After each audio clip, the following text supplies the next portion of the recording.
Olá turma, tudo bem? Eu sou o Matheus, professor e consultor financeiro, e hoje eu vou explicar para vocês como que eu escolho ações para investir na bolsa para o longo prazo.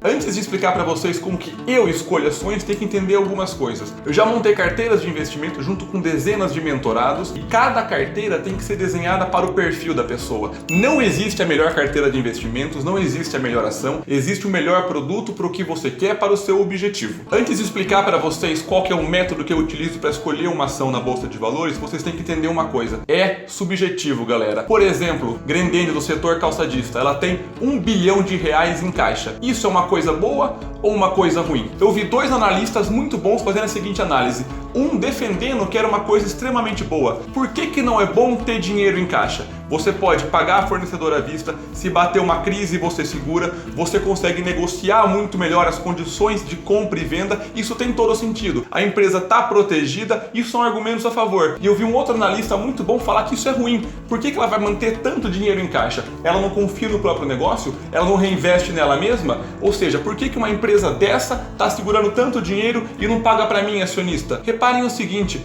a informação é uma só. A empresa tem R$1 bilhão em caixa. A interpretação é diferente. Ou seja, escolher uma ação não é um número. Quando eu entrei no mercado de ações há muitos anos atrás, eu achava que era tudo sobre números. Na realidade, galera, essa é uma lição que vocês têm que aprender, porque não vai custar nada para vocês, como custa para muita gente que entra no mercado. A Bolsa de Valores não é sobre números, é sobre a história por trás daquele número. E a história por trás do número é mais relevante que o número em si. Dado essa análise, como é que eu seleciono boas empresas para se investir? Tem pessoas que começam olhando a empresa e depois elas sobem. Eu gosto de olhar de cima e depois descer, porque eu acho que tem mais sentido, principalmente para quem está começando. A primeira coisa que eu olho para escolher uma ação para o longo prazo é o setor da empresa. Eu busco encontrar setores perenes, setores que têm possibilidade de se tornarem rentáveis e mais duráveis, como o setor de energia, que é um setor que praticamente será eterno, o setor financeiro, o setor de alimentos,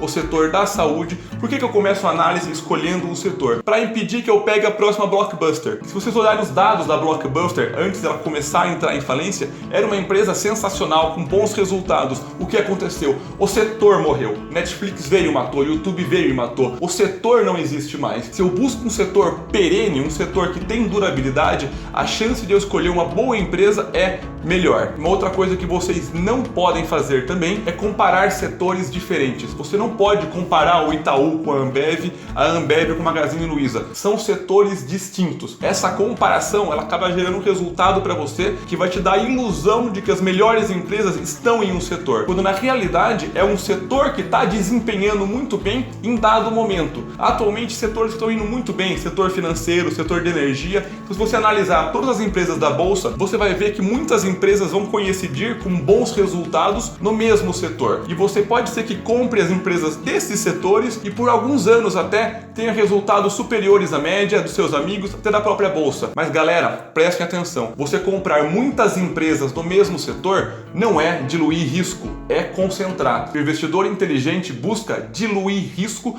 para ter a melhor relação risco-retorno. Eu não quero o maior retorno e nem o menor risco. Eu quero uma relação otimizada risco-retorno. Se você hoje determina que, por exemplo, é Itaú, Itaúsa, Bradesco, Banco do Brasil, BB Seguridade, as melhores empresas da bolsa, e você compra assim, em uma situação normal, elas andam juntas. Ou seja, notícias a favor, fatos positivos, o crescimento desse setor da economia fará com que todas subam. Mas e se der uma crise no setor financeiro, mudar uma legislação, as criptomoedas vierem, sei lá o que pode acontecer, todas vão tender a cair junto. Então você teve a ilusão que diversificou, que diluiu o risco, quando na realidade você concentrou o risco. Não é porque o seu resultado está indo bem por 1, 2 anos que a sua carteira está livre de risco. Você se livra de risco de algumas maneiras. Uma é diversificando nos setores. Se vier uma crise no setor alimentício, que bom que você tem varejo. Se vier uma crise no varejo, que bom que você tem energia. Você tem que separar a sua carteira em diferentes setores, de forma que você está diluindo o seu risco entre eles. Uma vez que você escolheu os setores, aí sim você vai escolher as melhores empresas de cada setor. Você obviamente pode ter mais do que uma, só que a sua carteira tem que ser diversificada entre eles e não comparar setores. O próximo passo é responder uma pergunta que parece trivial, mas nem todo mundo sabe. Como é empresa faz dinheiro? Você de fato sabe como que a empresa que você está comprando faz dinheiro? Não adianta nada você gostar de cerveja e comprar a Ambev por causa disso. Como que ela faz dinheiro? É só com cerveja? A cadeia logística também é dela. Ela exporta para a América Latina inteira. Ela tem suco, ela tem água, ela está em expansão. Você tem que entender que você não é um consumidor, você é um investidor e você tem que entender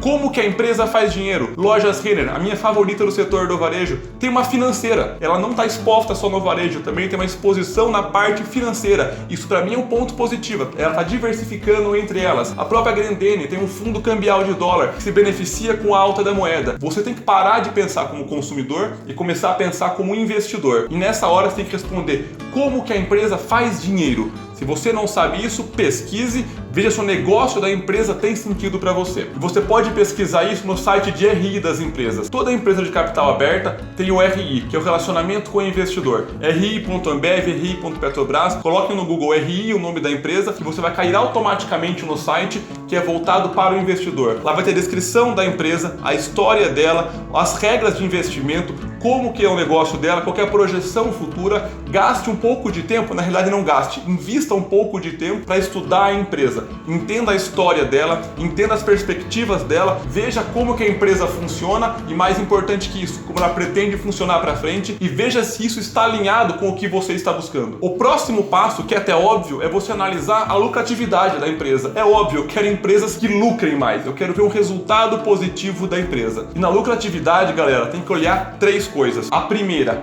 consistência. Eu prefiro investir numa empresa que lucra 10%, 12%, 11%, 14%, 15%, mesmo que seja um lucro pequeno, porém crescente, do que uma empresa que lucra 80%, 15%, menos 5%, 50%. No primeiro caso, você vê estabilidade, você vê um padrão, você vê uma empresa que entende do seu negócio e está crescendo. No segundo caso, é uma empresa completamente exposta aleatória, com um risco muito maior. E o que o investidor busca é diluir o risco e otimizar os seus resultados. E outra coisa, o segundo ponto que você tem que olhar, você prefere uma empresa que lucra 10 milhões de reais por mês ou 20 milhões de reais por mês? A resposta é depende. Depende principalmente da receita. Se a primeira empresa teve de receita 11 milhões e lucrou 10, eu prefiro esse cenário do que uma empresa que faturou 100 milhões e lucrou 20. A primeira empresa tem um sistema absurdamente eficiente que o lucro inteiro fica com ela. Ou seja, ela tem uma margem de erro muito maior. Ela vai passar muito mais dinheiro para o acionista do que na segunda. E como é que eu consigo encontrar esses dados? Tem 3 sites muito bons que vocês podem utilizar que estão aqui na descrição do vídeo. O Fundamentos, o Oceans 14 e Eduardo Cavalcante. São 3 sites que pegam o resultado da empresa,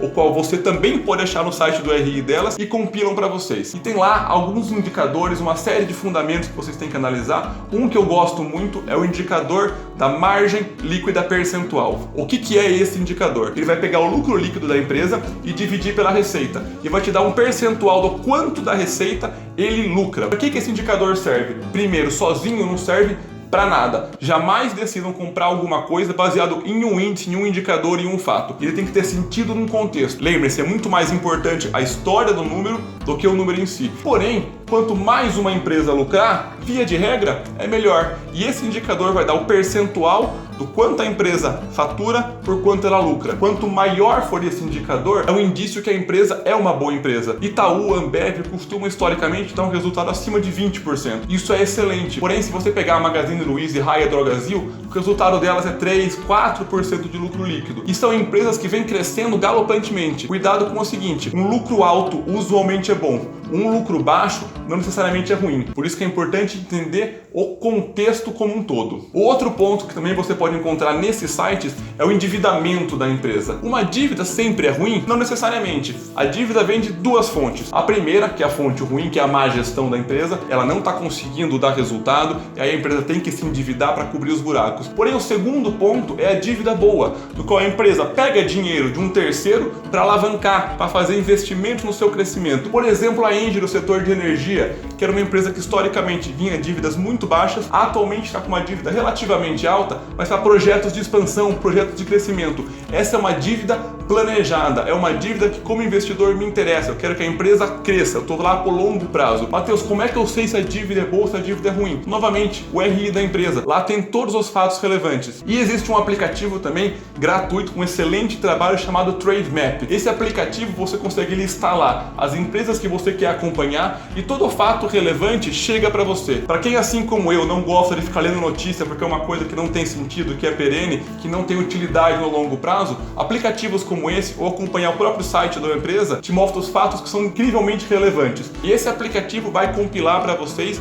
as principais informações e você consegue acompanhar tudo que está acontecendo na empresa. E por último, galera, e o mais importante de tudo, é buscar o diferencial competitivo. Se você conseguir identificar uma empresa que tem diferencial competitivo, pouco importam os números. Repare que eu disse pouco importa, não importa. Se você conseguir analisar o contexto, excelente, melhor. Mas o que é o diferencial competitivo? É o que destaca uma empresa das outras. Por exemplo, pense até fora do país. Coca-Cola é uma empresa que claramente tem um diferencial competitivo. Não precisa nem fazer muito esforço para enxergar que quase não tem restaurante sem Coca-Cola, que o produto é o mesmo para mais de um século.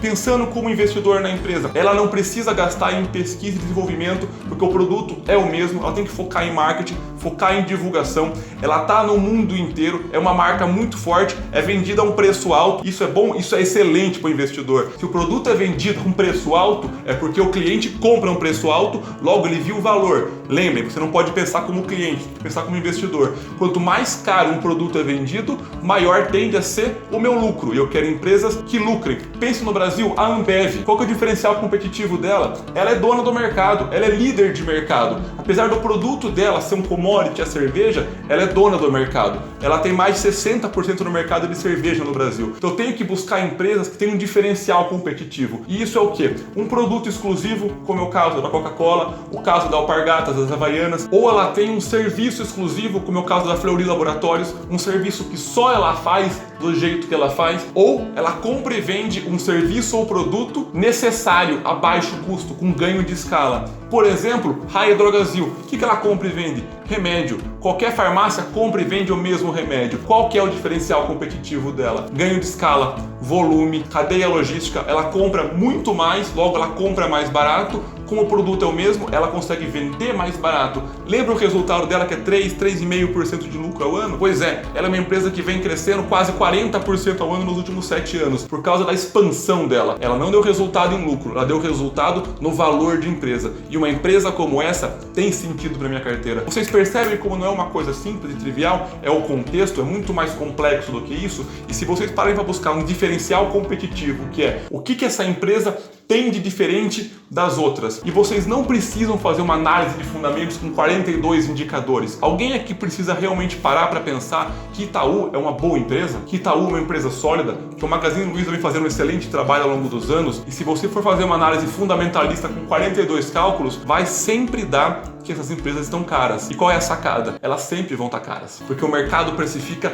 para frente, o mercado precifica além do que a gente está vendo, e você não precisa olhar o preço para comprar uma empresa se você acredita que ela é uma boa empresa. Você tem que analisar o todo. Se é uma boa empresa e ela tá cara, ela vai ficar mais cara. Vocês repararam que até agora eu não peguei nenhum balanço, nenhuma DRE de empresa para fazer a análise? É interessante que você conheça essas ferramentas, com certeza. Mas reparem que existem N formas de avaliar uma boa empresa. E também tem um cunho subjetivo da interpretação de cada um. A realidade, meus amigos, é que não tem uma fórmula para escolher uma ação. E tem muita gente vendendo essa fórmula. Porém, se todo mundo escolhesse as mesmas coisas, elas param de ter sentido. Existe a ação adequada porque você está buscando maior risco, menor risco, crescimento, dividendos, setores que você gosta, setores que você não gosta, diversificar um percentual do seu patrimônio. Não existe a fórmula certa. O que existe é você se educando, se aprimorando, entendendo o funcionamento do jogo, para aí sim você poder jogar.